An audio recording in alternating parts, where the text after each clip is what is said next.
Good Monday morning, everyone. I hope you had a fantastic weekend. And here at the office, we're already listening to Christmas music because I have the uncanny knack of listening to Christmas music like a day before it starts. Anyway, we're going to talk about proper attraction. And I have many times in the office when patients ask me, Doc, do you believe in the laws of attraction? And I do. I believe that attraction can be separated from the thought of just sitting down and thinking of something you want and it comes to you, and having to, in a sense, work or put some extra effort into it. I'm going to tell you how it affects you physiologically, your biology, neurologically, and biochemistry, because I believe that there are components within these fields that explain why attraction works. And I'm going to explain them to you today. The first step, though, in proper attraction, I want you to know and figure out why it is important to you. Okay.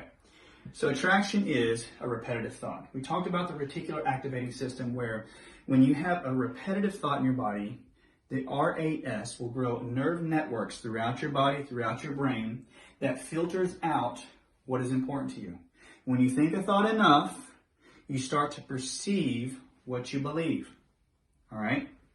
So here's how it goes.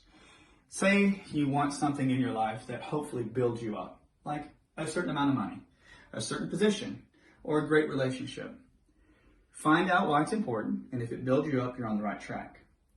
Think of it and compare it to like new people moving into a new area. The people are your thoughts. The people are repetitive thoughts. As they move into an area like a town, you have to build roads to carry the people.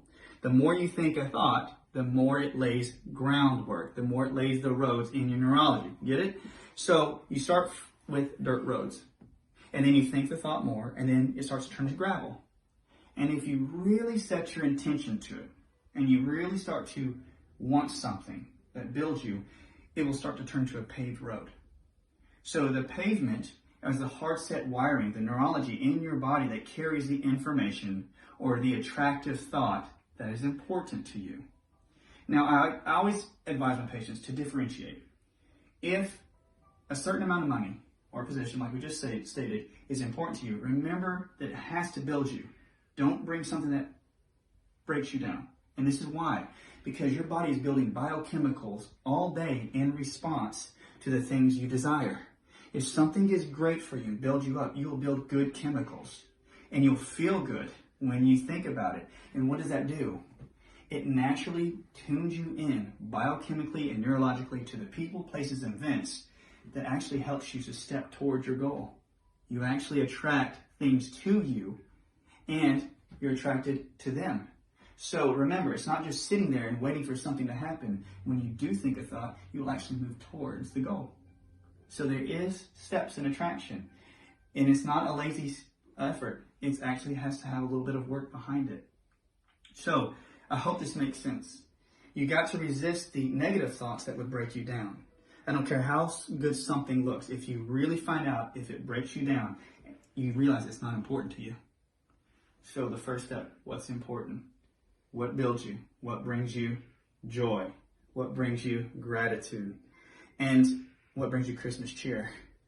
I want you to know that the next couple of days, we're going to talk about 3 things that should be taken in each step of attraction. And what else? I wanted to talk about how you can take these rules and apply them to not only to the steps in your life, but also to how you perceive life and how you can understand how other people act and live by them and how it affects you. I hope that wasn't confusing, but this has been a long IGTV. I hope this makes sense. We'll talk tomorrow. Love y'all.